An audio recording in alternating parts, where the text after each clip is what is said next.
पंजाब के जालंधर में एक कबड्डी खिलाड़ी की गोली मारकर हत्या कर दी गई। अंतर्राष्ट्रीय खिलाड़ी संदीप नंगल को गोली मारी गई। 20 राउंड्स फायर किए गए हैं, ऐसा बताया जा रहा है। उनके माथे और उनके चेस्ट पे, छाती पर ये गोलियां फायर की गई हैं। कबड्डी टूर्नामेंट के दौरान अज्ञात बदमाशों ने वारदात को अंजाम दिया। गोली लगने से संदीप नंगल बुरी तरह घायल हुए थे। उन्हें गाड़ी से अस्पताल ले जाने की कोशिश हुई, लेकिन अस्पताल पहुंचने से पहले ही उनकी मौत हो गई। मैच के बीच गोलियां चलने से स्टेडियम में अफरा तफरी मच गई। खिलाड़ी और मैच देखने पहुंचे लोग भागने लगे।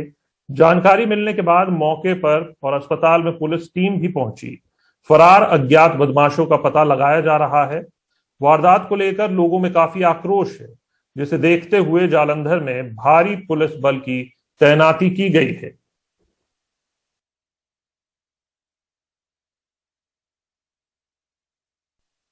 बुधवार को यानी कल 16 मार्च को भगवंत मान पंजाब के नए मुख्यमंत्री पद की शपथ लेंगे। इस दौरान खटकड़ कला, जहां पर वो शपथ लेने जा रहे हैं, शहीद भगत सिंह के गांव में, वहां पर हमारे संवाददाता शरद भी पहुंचे हुए हैं और वहां पर उन्होंने हालात का जायजा लिया है, तैयारियों का जायजा लिया और लोगों से भी बातचीत की है। साथ ही शहीद भगत सिंह का पुश्तैनी घर भी दिखाया है। देखिए।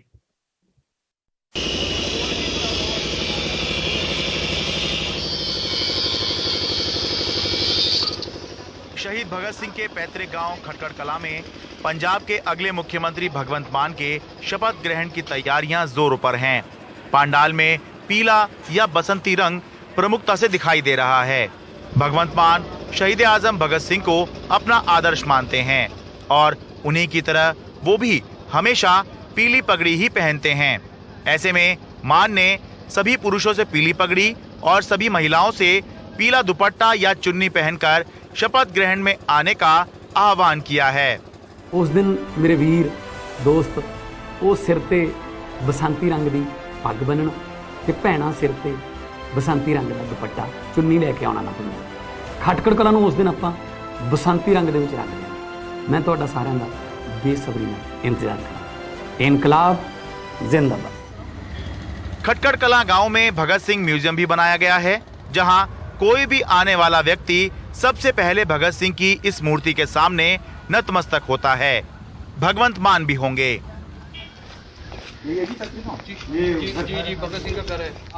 गांव में भगत सिंह का पुश्तैनी घर भी है, जिसको धरोहर मानकर संजोकर रखा गया है। घर में पलंग, आटा पीसने के लिए चक्की, बर्तन और वो गोल हैट भी दिखाई देती है जो भगत सिंह ने बाल कटवाकर अंग्रेजों को चकमा देने के लिए पहनी थी।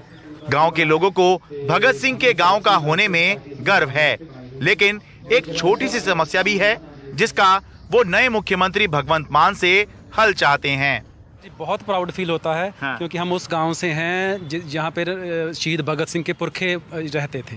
शहीद भगत सिंह के परिवार वाले जहां रहते थे, जिन आप उनका घर देख रहे हो यहीं पे है। हाँ। तो जैसे हम बाहर किसी को भी जाके ये बताते हैं कि हम खटकड़ कला से हैं। हाँ। तो इवन वो हमारे पैरों में पड़ने तक जाते हैं कि अच्छा। आप उस गाँव से आए हो, आपके पैरों को वहाँ की मिट्टी लगी हुई है, तो हमारा सीना चौड़ा हो जाता है। हमारे गाँव में प्ले ग्राउंड नहीं है।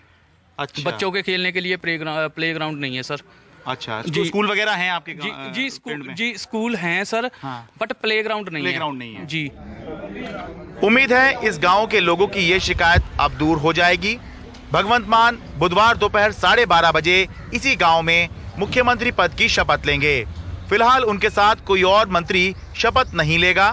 पंजाब के नेताओं और आम आदमी पार्टी के नेताओं को छोड़कर किसी भी मुख्यमंत्री या नेता को शपथ ग्रहण समारोह में नहीं बुलाया जाएगा।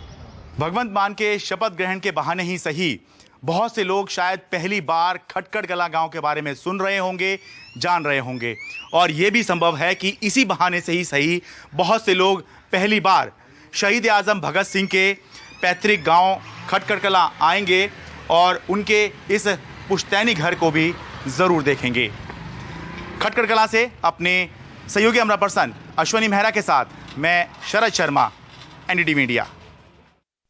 बीजेपी ने हाल ही में हुए 5 राज्यों में हुए विधानसभा चुनावों में से 4 राज्यों में जीत दर्ज की है और अब इन 4 राज्यों में नई सरकार गठन के लिए उन्होंने पर्यवेक्षकों के नाम तय किए हैं। उत्तर प्रदेश में अमित शाह और रघुबर दास पर्यवेक्षक बनाए गए हैं।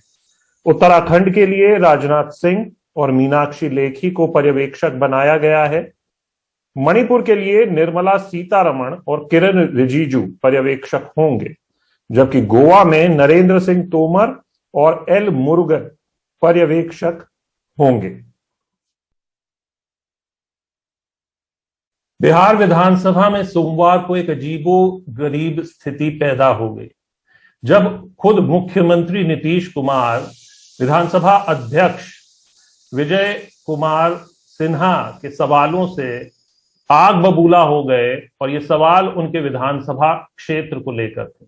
देखिए, सुन लीजिए, रिपोर्ट हाउस में सबमिट होता है, रिपोर्ट कोर्ट में जाता है, कहीं भी क्राइम होगा, कुर्की जब्ती पर जानकारी इन्वेस्टिगेशन होगा, वो जाएगा कोर्ट में और कोर्ट उस पर इंक्वायरी करके सजा देगी। आपका ये काम नहीं है। आप पूछ रहे हैं, जवाब दिया जा रहा है। अब आप कहिएगा इसको फिर करेंगे, इसका मतलब है संविधान का खुलेआम उल्लंघन कर रहे हैं। बिहार के मुख्यमंत्री नीतीश कुमार ने सोमवार को विधानसभा में अध्यक्ष विजय सिन्हा पर कुछ इस अंदाज में अपनी भड़ास निकाली।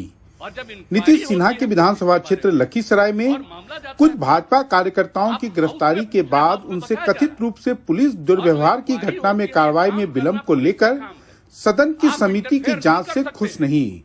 और सिन्हा ने भी नीतीश को अपने अंदाज में साफ साफ कहा, जब प्रश्नकर्ता ने प्रश्न उठाया कि कुर्की जब्ती हुआ है कि नहीं, माननीय मुख्यमंत्री जी जब प्रश्नकर्ता कुर्की जब्ती की बात उठाई, उन्होंने जवाब नहीं दे पाया। माननीय मंत्री जी आपको जवाब नहीं दे पाए कुर्की जब्ती पर। बिहार विधानसभा के अंदर आज जो कुछ भी हुआ वो अभूतपूर्व था। निश्चित रूप से नीतीश कुमार का तेवर न केवल बीजेपी के विधायकों बल्कि साथ ही साथ विपक्ष के विधायकों को भी नागवार गुजरा। लेकिन सवाल यह है कि आखिर इस झगड़े का और इस पूरे विवाद का मूल कारण और इसका समाधान क्या है। लेकिन विपक्ष और भाजपा सदस्यों ने आसन के प्रति नीतीश के शब्दों और तेवर से असहमति जताई। आप पूछ रहे हैं, जवाब दिया जा रहा है। अध्यक्ष जी ने भी जीरो टॉलरेंस जो कहते हैं भ्रष्टाचार पर या सबका साथ न्याय सबका विकास की बात करते हैं, वो नहीं दिख रहा है। तो वो भी अध्यक्ष जी ने भी तो अपना पक्ष रख ही दिया और बिहार में जो हो रहा है उसको रखा नीतीश कुमार के सामने, माननीय मुख्यमंत्री जी के सामने। ऐसा नहीं होना चाहिए, दुखद है। कोई रहेगा न रहेगा, हम आज विधायक हैं कल नहीं रहेंगे, कोई कुर्सी पर आज है नहीं रहेगा, ये नहीं होना चाहिए। किसी अफसर के चलते किसी का मान सम्मान को अपरोध दीजिएगा, ये नहीं होना चाहिए, गलत हुआ। बीजेपी का प्रदेश अध्यक्ष कुछ बोल देता है कि भ्रष्टाचार हो गया, अफसर नहीं छूटता। यही जायसवाल जी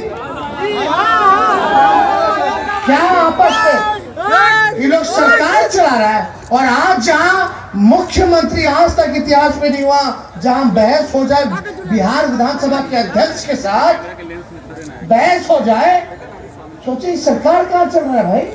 ये तो सर्कस है, सर्कस हो रहा है, ड्रामा हो रहा है। इस तरह से नहीं चलेगा, ये बिल्कुल तो आप ही बता दे जैसे चले उसी तरह चलाएंगे। आप कौन है जो आप कह रहे हैं कि आज नहीं इसको दूसरे दिन देंगे?